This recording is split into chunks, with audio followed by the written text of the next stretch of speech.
Good morning and welcome to Confirm. We'll be starting at 11 a.m. and I'll mute the mics until then. Thank you.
Good morning. Thank you for joining us today. My name is Hannah Booth and I'm the Communications Manager here at Moorepay.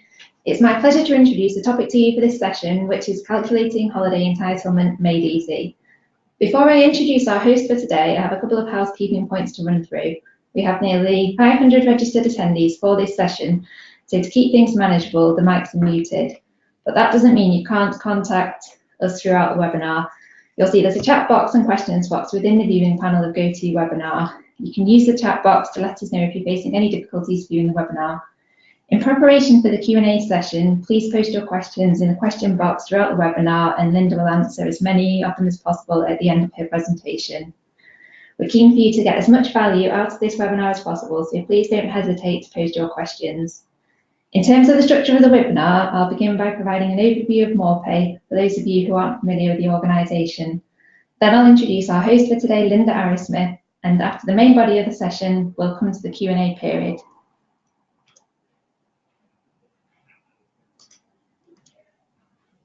So, about Moorepay. We're a payroll and HR solutions business. We were established over 50 years ago and have 10,000 customers across the UK.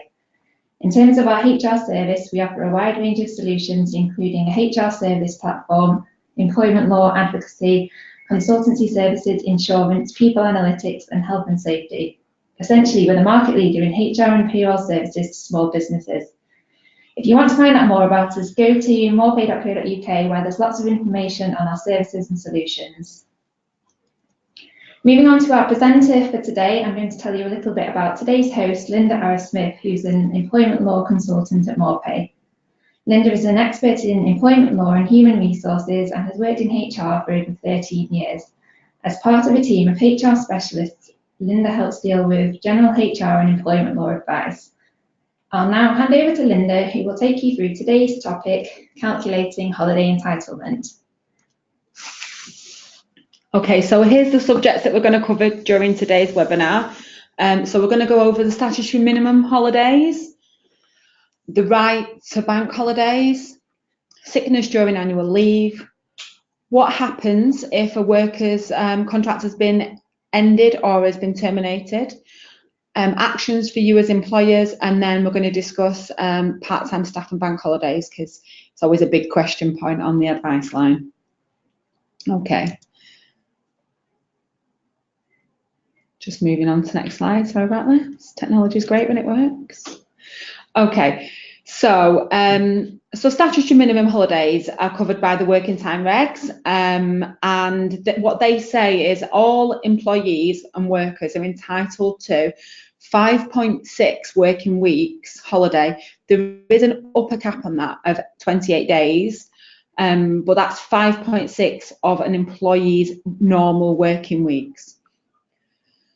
Like I say, bank holidays come up a lot on the advice line, and there is no legal entitlement to give bank holidays as they fall. They're just a normal working day in law.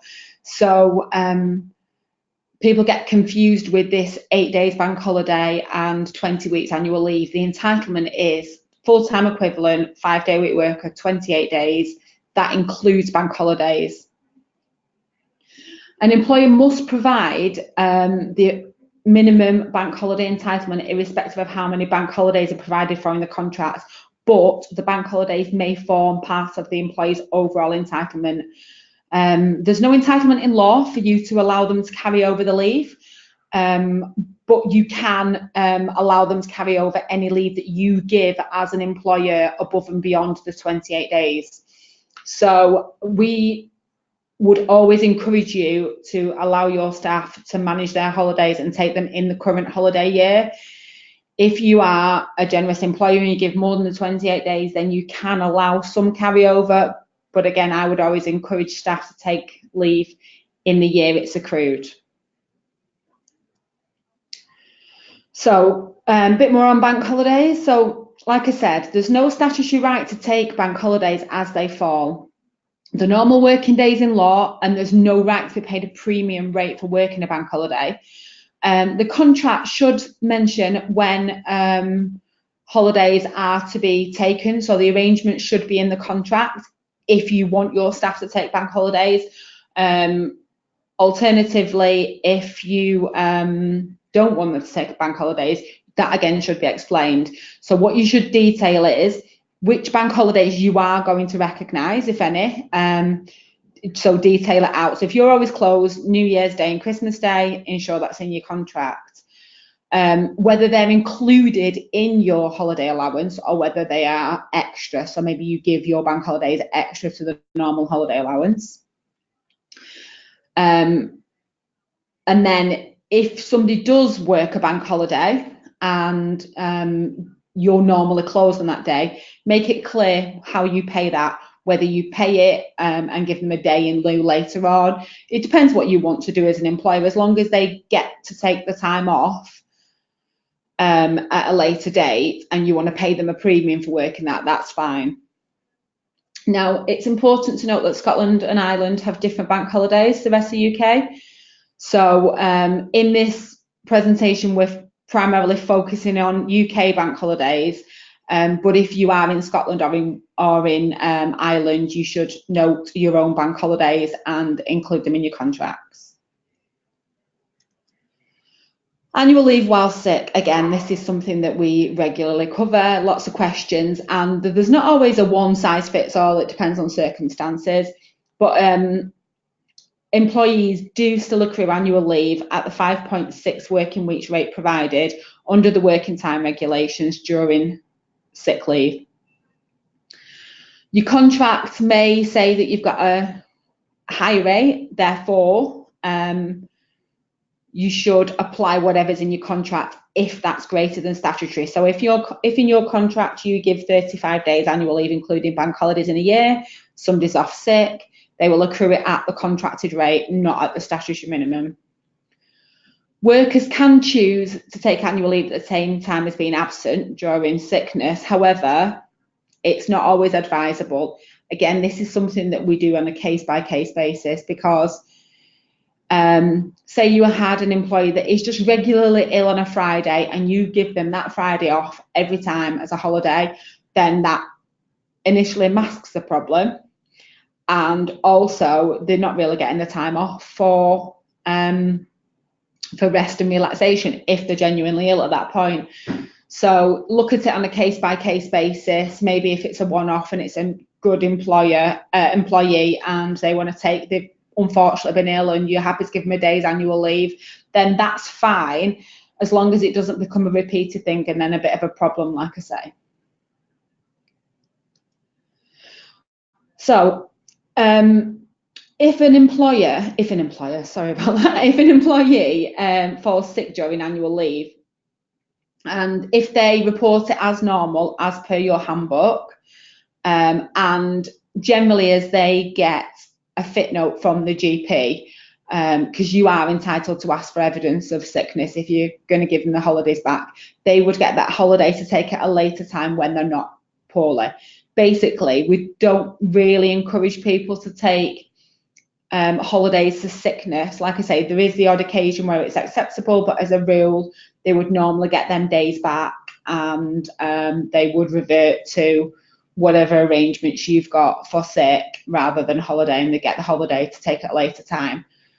For those of you that have got our standard handbooks, that wording's already in there, so it's all set out.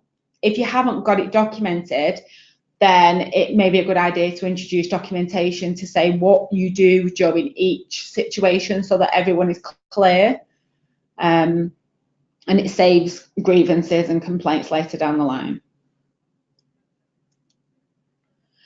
So in regards to workers' contracts ending, if the employment ends before they've had opportunity to take the annual leave due to sickness, then the worker is entitled to payment in lieu at the normal rate of pay. Payment in lieu of accrued but untaken leave on termination must include sorry about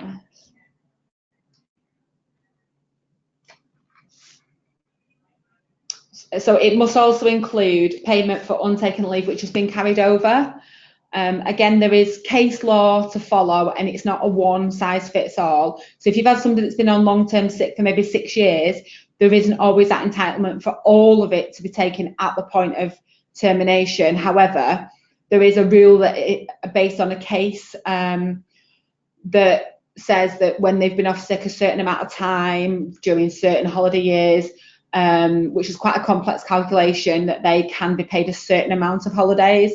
So if you're not sure, take advice, but holidays do carry over during sickness generally, and if they've been terminated as part of a process, or if they've resigned, they would be entitled to generally the holidays that they've accrued while they've been off.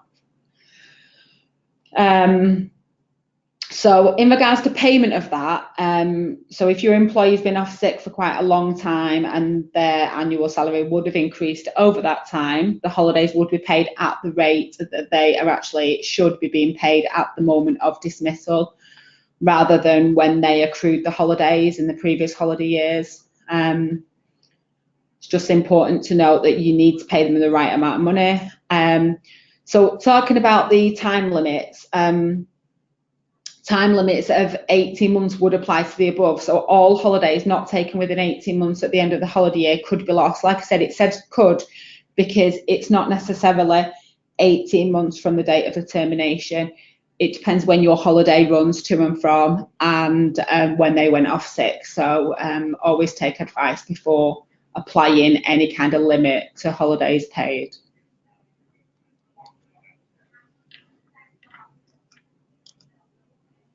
So part-time staff and bank holidays. Part-time staff are also entitled to this 5.6 working weeks, but it's 5.6 of their individual working weeks. Employers only need to be concerned about handling bank holidays that fall on the normal working day of that employee. So if you always close your business on a bank holiday and for them it's a working day, they will have to use a day's leave to take that day off. If it's a non-working day, then they don't take a day's leave to take that day off because they won't be being paid for it. It's not a normal working day for them. Employers should employers should check at the start of each holiday year which bank holidays fall on their working days. And then this will then allow you to understand how many of them days out of their entitlement that they will need to save to cover the statutory days. And then they will know how many free days they have to book in the normal manner later on down the line. It's important to remember that Christmas and New Year moves every year. And so does Easter, because it's not always at the same time. But I suppose Good Friday and Easter Monday are always on a Monday and a Friday. So, but certain days don't. So Christmas and New Year could be on a Wednesday or Thursday. So it's important to just make sure you check every time. Easter holidays, like I said, move. So they can be problematic. And also this could also have an impact on your holiday year. So if your holiday year runs from April to March, then you could have 2 sets of Easter holidays in the same annual leave year, which could be problematic. I would always make sure that you set out in your handbook what you do in this situation to ensure that your employees always get 28 days holiday if they're a full-time worker within a current holiday year, because otherwise you might fall outside statutory obligation, which could give you cause for concern. So always check. I have advised in the past, because it can be problematic, maybe consider changing your holiday year to maybe just where it's not going to be impacted by the Easter holidays moving. So most companies do January to December, but then others that are in line with the financial year sometimes have issues with this. So what I would advise you to do is check your contracts for the rights to bank holidays, decide how best to ensure statutory and contractual obligations are met. So that could be in relation to part-time workers or, like I say, Easter holidays move in, and advise staff well in advance of any actions they need to take. What I mean by that as well is something I've not mentioned is that you may get a problematic employee that doesn't want to take holiday. So say your holiday runs January to December. Maybe you don't allow holidays in December. Some businesses don't. Maybe you're going to get to September and your employee hasn't taken any holidays. I would always keep the lines of communication open between you and your staff to say you need to take holidays, you've not taken any. Some companies send reminders out quarterly to the employees to say this is how many days leave you've got, this is how many you've taken. And just to be clear that if they don't take it, it's a kind of generally in your handbook, it's a use it or lose it scenario, because we don't advise you carry over the statutory minimum unless somebody's on maternity or long-term sick. So it's important that people do take holidays and that they are reminded of that, because you don't want to get to the end of the year and someone's got the full entitlement to take and you can't necessarily accommodate it. So just be aware that you should keep communication lines open between your staff and yourselves to make sure they are taking an appropriate number of holidays. Okay, so let's move on to some questions. I think we've got some questions, haven't we? Yeah, we've had a few questions already come through, but please do keep dropping them into the question box and we'll pick them up and work through them. Please feel free to ask any questions relating to anything within this topic or anything that's specific to your business. So we have had a few questions through already. The first question is from Rachel, who has asked, I have 2 members of staff returning from mat leave who want to job share. Is there a fair way of calculating their holiday entitlement for the one who will be working on a Monday so she doesn't lose out on her annual leave days, taking them as bank holiday entitlement days? And this is something, it's a common misconception that somebody's losing out by working a Monday. If an employee chooses to work a Monday and your business closes on a Monday, and maybe their counterpart, their job share person, doesn't work Mondays, they still get the same entitlement. So say they work 2.5 days each, their holiday entitlement will be exactly the same. The only difference is the person who works a Monday will have to save more of their holidays to cover that paid time off work, rather than the person that works the other 2.5 days and doesn't work a Monday. They're not being treated differently, they're not being treated unfairly, they will get exactly the same entitlement, but the Monday worker, unfortunately, because the majority of the holidays do fall on a Monday, will have to save more of their entitlement to cover that day off, because they will not be working on that day, so therefore they will be required to take the day off. Great, thank you, Linda. And the next question is from Annette, who has asked, when an employee gives notice, should the holiday entitlement calculation be done up until the employee leaves, or does it stop on the day of their resignation letter? I ask as I know some companies say you do not accumulate holiday whilst you're working your notice period. Well, that would be incorrect. So the holiday entitlement stops accruing on the termination date, not on the date that you've resigned. So because some contracts allow for 3 months notice, and if you've given your notice and then you don't accrue holidays in 3 months, then you would be massively at a detriment and you wouldn't be getting your statutory minimum entitlement. So the only way that a company could have a rule that says that you don't accrue it in your notice period is if maybe your company give above and beyond statutory. Maybe you get, I don't know, including bank holidays, maybe get 35 days in the year, and maybe your notice period is only a week. So maybe the company's policy is that you don't accrue any. That would still keep you under the statutory minimum, but you wouldn't be accruing any holidays in that week.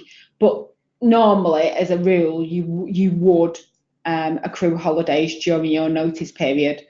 It would be unreasonable, in my belief, not to accrue holidays during notice. Thank you, Linda. We've got another question that's come through from Diane, who has asked, an employee is contracted to work a 35-hour week and receives 28 days paid holidays as a result. On occasions, this employee works more hours which are paid. Is the employee entitled to additional holiday for the additional hours worked, and if so, how is this calculated? I understand that the employer pays only the statutory minimum of 28 days holiday to employees where a 35-hour week is worked. Is an employee entitled to be paid more than 28 days holiday in the above circumstances? It's not that the 28 days would increase in this circumstance. So this is based on case law, and basically what the case law tells us is if somebody works regular overtime, the word regular is important, regular overtime, then that should be taken into account when calculating pay when people take the time off. What the law says is people should not suffer a detriment as a result of taking annual leave. So say your employee always works 3 hours a week or even every other week. If it's regular, they always work this section of overtime on a regular basis. When they take their annual leave, they should be paid what they would normally be expected to earn in that leave period, rather than you increase the entitlement from 28 days to 30 days. It's not that the amount of days that they accrue increases in that particular circumstance. It's that they should be paid what they would normally be expected to earn whilst they're off on leave. Great, thank you, Linda. We've got another question that's come through that says, could a company change the holiday entitlement days after a 2P? Employees had 28 days holiday for 6 years within the previous company, but after structural changes, this has been reduced to 20 days. Okay, so an employee has a right not to suffer a detriment as a result of a 2P transfer. The contract to employment is protected by 2P regulations, and therefore the annual entitlement shouldn't be reduced from 28 days to 20 days as a result of this transfer. That would be deemed unreasonable. I suppose the only way to make a change as part of a 2P transfer, which is slightly off topic, but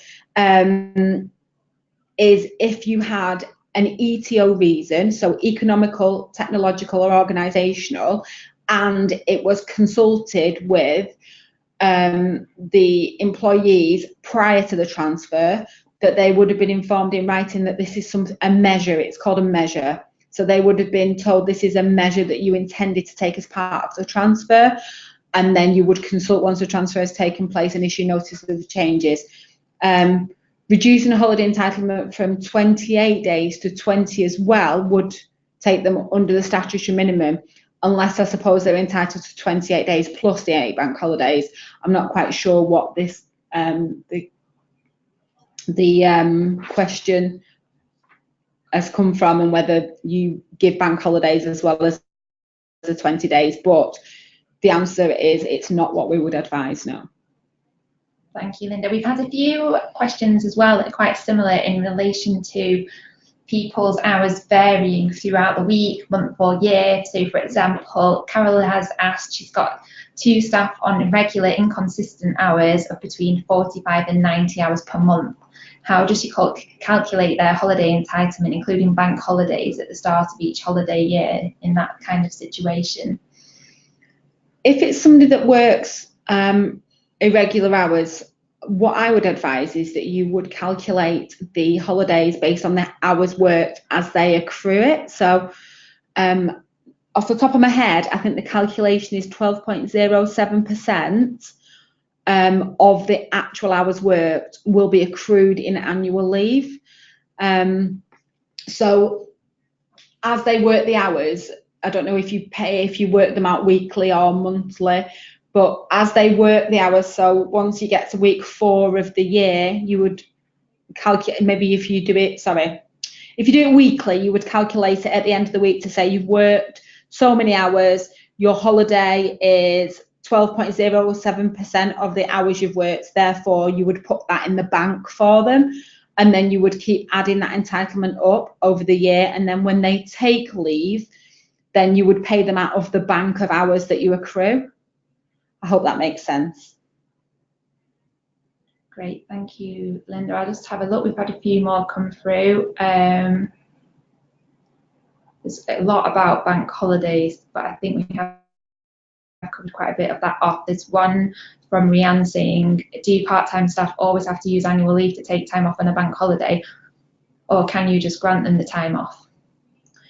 It depends what you want to do as an employer. If you're happy to allow unpaid leave on a bank holiday because maybe your employee needs to save their annual leave for a special holiday, and you're happy to allow that as an exception, then that really is your decision. What I would advise is that anything that's done as an exception away from the norm, that you log it in somewhere where everyone can see it, so that you know how you treat somebody in certain situations, just that you can refer back and you can be consistent. But the answer is, I suppose the answer is no. If you're happy as an employer for somebody to take unpaid leave on a bank holiday rather than use one of their annual leave, that is really your decision as an employer. It's generally not what I would advise, because we don't want anyone suffering a detriment in regards to the pay. But if you're happy, then they're not, then it's not a huge issue. Great, thank you, Linda. We've had a question from Allison that relates to the points you were making about people taking their annual leave evenly throughout the year. So she's asked, is it okay to say to employees that they have to use, for example, 5 days January to March, 10 days April to September, and 5 days October to December, as they do also get the bank holidays? Some companies do that. If that's what's in your contracts of employment and your handbook, then that's fine. If it's a change you're wanting to introduce, I would advise that you go through a consultation process before introducing it. And again, as per the previous question, if you're going to ever make an exception from that, then you document it, you have it in a central place so you can refer back to how you treat certain situations. But yeah, by all means, you as a company can always say you want holidays taken on a certain date. That is within your power. But what I would say is, if you've never told people when to take annual leave and you're changing to dictating when annual leave can be taken, we would advise you go through a formal consultation process and issue notice. So if you're already in your current holiday year, maybe you might want to think about doing it, maybe start consultation, maybe depends how much service your staff have got, but maybe 4 months before the start of the next holiday year, because people will start thinking about booking their summer holidays for the next holiday year, normally at the end of one holiday year. So as long as staff know and can plan for it, then that should be fine. Great, thank you, Linda. We've also had another question. What happens if someone is on a term time only contract and sick during the holiday periods, as holiday pay is already included in their pay?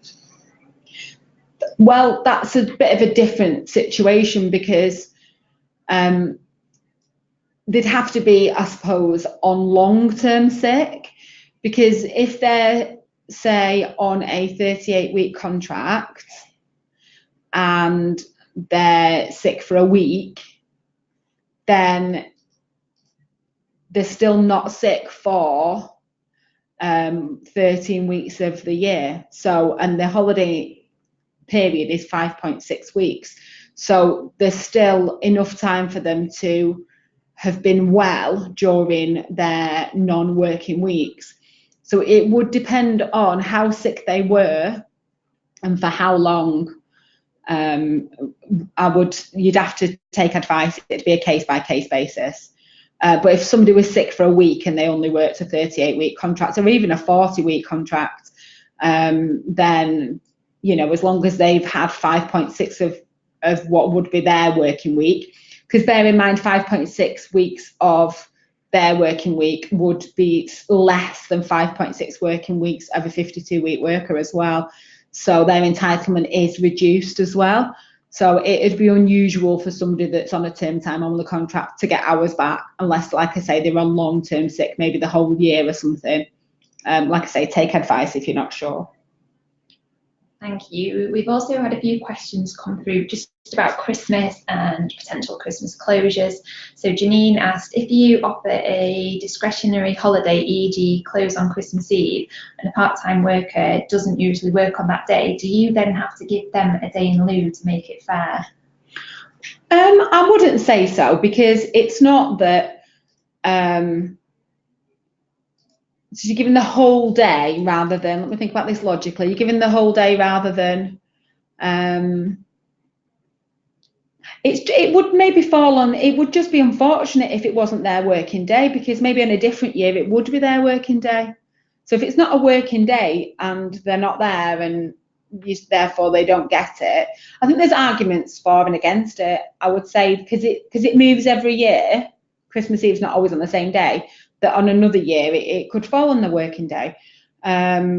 So I think what you would do is you would have to look at how it's going to affect somebody and take a view based on whether they would never get it. So if somebody would never get it, then it may be reasonable to give it to them.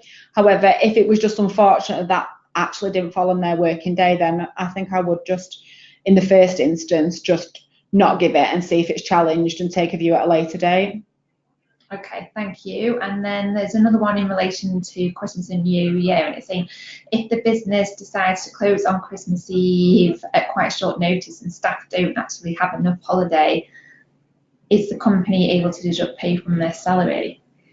I would say if you stop somebody working when they're willing and able to come to work because you've decided to close on a bank holiday, then I would then say that, not on a bank holiday, sorry, on Christmas Eve, then I would say you would pick up the liability to pay them, because you're stopping them working, not that they can't work. So because they're willing and able to work and you're the one that's stopping them working, then you pick up the liability to pay them if they've not got leave left. Great, thank you, Linda. I'll just have a quick look and see if we've got any others that we want to cover off now. Let's just have a very quick look. See, we've got a few more minutes. Let's have a quick look.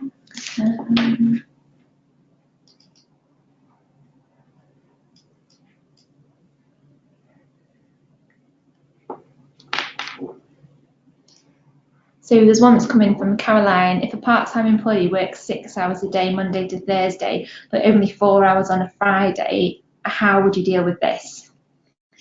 My advice would be anyone who works irregular hours, I would calculate their holidays based on the number of hours they work rather than the days. That would make life a lot easier, because what you would do is you would accrue. So it would just be 5.6 times the number of hours that they work in a week, and then that would be their entitlement for the year. And then when they take holidays, they take them in hours as well rather than days, so that then if they took a Friday off, they would be paid the 4 hours. They would take 4 of their entitlement off, and if it took another day, they would take 6 of their hours of their holiday off. That would probably be the easiest way to do it. I know some people would set rules on that as well, because if they then started taking every Friday off, that would generally cause you a problem. So what you could say is, here's your holiday entitlement hours, it's X amount of hours. However, you can only take so many of them as a Friday. So maybe you set a rule to say maybe you don't take any more than 6 Fridays off. It's up to you. It depends how difficult it would be for you to manage it. But when people work less number of hours in a particular day, you generally find that that's the day that they want to take off as in leave, if they've got an hourly calculation for holidays. So I probably would set out some ground rules, and then again, any exceptions to that document, and be consistent. Thank you, Linda. We've also got a question through from Ellie, and she's asking, what does the law say about taking annual leave during the maternity period? Oh, this is a good question. So you cannot take 2 types of statutory leave at the same time. So that's a given. So you're either sick, you're on maternity leave or you're on holiday. You can't take the three things at the same, any of them three things at the same time. Now, maternity leave, once it's broken, can't be restarted. So if you've got somebody off on maternity leave and they want to take their holidays, they have to bring their maternity leave to an end before taking any holidays. They cannot then restart the maternity leave. So that's it. Maternity leave has to be over to take holidays. What they could do is, if they wanted, because some people can't manage, we've all got bills and lives and it's difficult, is they could take so much maternity leave. If they then wanted to take some of their holidays, they could then take some holidays, and then maybe they could go on shared parental leave instead, so that then they could go back off on leave. But the maternity leave itself would have ended, and the rights that you get when you're on maternity leave technically will have ended. Similar rights apply to shared parental leave, but not as stringent. So yeah, it depends on the situation. Again, take advice on a case-by-case basis, but holidays do accrue as per the contract of employment. So if you pay more than statutory, then they will still accrue during maternity leave, but two types of statutory leave cannot be taken at the same time, and maternity leave cannot be interrupted and retaken for holidays. Brilliant, thank you. And then we've just got one more from Misha that is around bank holidays. Again, I think there's still some uncertainty around the do's and don'ts. If bank holidays have been allowed for part-timers as and when they fall on their working days, and in essence some part-timers have more bank holidays than others, can we then start prorated bank holidays, or does the fact that part-timers had previously received bank holidays, if it was their working day, become implied terms? I'm probably going to be making assumptions here, so excuse me if this is not what your contract says, but from what I can see here, I think your question is, you give bank holidays above and beyond the statutory. If that's the case, and that is an entitlement for some people, because they say they always work a Monday, so they've got their statutory holidays, so the 28 days or the prorated amount of that days. So as long as they're getting the 5.6 working weeks, and then you give statutory days as an additional, I suppose you're not really doing anything wrong in law because you're going above and beyond, but you are treating people differently. It is advisable to be consistent. So if you've got another part-timer who doesn't enjoy the same entitlement, then if that's challenged, it could be found to be unreasonable. However, if you had somebody that was on a contract where they got this enhanced entitlement, historically they've worked for you maybe 20 years and they've always had it, and again, yes, you're right, it would be, even if it's not written down, it would be an implied term through custom and practice. If they've always enjoyed that and that's their contract, then it is an implied term. And then if you brought somebody in working maybe the same hours but not getting that, then that isn't necessarily not allowed either, because that's just the terms of the job that they've applied for. And you can always pay people differently. That is it's not allowed. However, my advice would be consistent.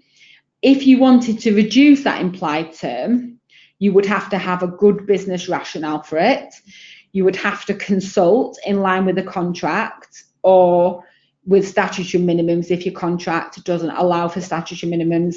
What I mean by that is, if your contract says that you only have to give a week's notice of changes and somebody's worked for you for 12 years, then you would have to give 12 weeks notice of the changes. Statutory notice periods are 1 week per year of service up to the maximum of 12. So you would have to give 12 weeks notice of the changes. And like I say, it because it's an implied term, it can be tricky. If the business rationale is very good, maybe the business is really in the red and you really can't afford it, then you'd take a view of doing it. But it's very difficult, negatively affecting people's benefits and pay. It's never going to go down well, and it can be tricky. So take advice on a case-by-case basis if that's what you're looking at. Thank you, Linda. We've had quite a few questions flood in relation to maternity. So Natasha is asking, if their MAP-B form says maternity leave starts on a certain date, will they have to have taken their holiday before this? And if they haven't, do we have to honour their holiday not taken when they return? Okay. So the MAP-B one doesn't give you the maternity start date. Basically, what that MAP-B one is, it's evidence of impending childbirth. So the MAP-B one gives an expected week of childbirth. It'll have a date on it when the baby's due. Holidays accrue on the run up to it, during and after. If an employee is going on maternity leave, it depends what time of year they're going on the maternity leave. If an employee is going on maternity leave right at the start of the holiday year, what I would generally do is allow them to take what you would consider an appropriate number of holidays before going off on maternity leave. And then if they come back in the next holiday year, I would generally tag any accrued holidays from the previous holiday year onto the maternity leave to ensure that they're not coming back to the business with a massive amount of holidays to take. Now, if an employee has got holidays booked in prior to going off on maternity leave and the baby comes early during the annual leave, the annual leave would be cancelled and then should be allowed to be taken again at the end of the leave.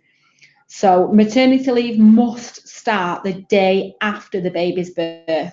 So if a baby comes in an annual leave period, the day after the baby's arrived, the maternity leave starts. Any holidays from that point should be taken at the end of the leave. So it depends on the holiday year, how that spans and whether the employee's taken the full amount of time, or it's a case-by-case basis based on your holiday year and when the baby's due. But I would generally tag any of them definitely onto the end of the leave. I hope that answers your question. Thank you, Linda. Right, we'll just do one last question before moving on. This is from Danielle, who's saying that an employee was terminated during mat leave. When do you accrue holiday pay to? Is it termination date or end of the 39 weeks SMP that you are paying up to? So we covered this, I suppose, at the start as well, that holidays stop accruing at the termination date. So if an employee's resigned and left your business and there's a leave date, you've issued a letter confirming termination on a certain date. However, they're staying on your payroll for maternity pay, then their holidays stop accruing at that point. The same goes when if you dismiss somebody, their dismissal date is X date, whether you dismiss them for redundancy or conduct or something else. If the dismissal date is a certain date, they've had a letter confirming dismissal effective from X date, holidays will stop accruing at that point. They would just be on your payroll for SMP purposes only. So they're no longer an employee, you just have to pay them because they're entitled to maternity pay. That's great. Thank you very much, Linda. Thank you for all your questions. We'll have to close the questions off there, but we will also circulate a recording of the webinar and a copy of the slides. Now, just to make you aware of additional content that is available to you, there's a whole host of additional content on the Moorepay website, which includes a mini guide to calculating holiday entitlement, which is located in the resources section of our website. There's also our monthly guide on employment law and HR legislation that you can download. And in terms of connecting with us after the webinar, you can follow us on any of our social sites. We publish all our new blogs and guides on there, so you'll see them flash up on your news feed.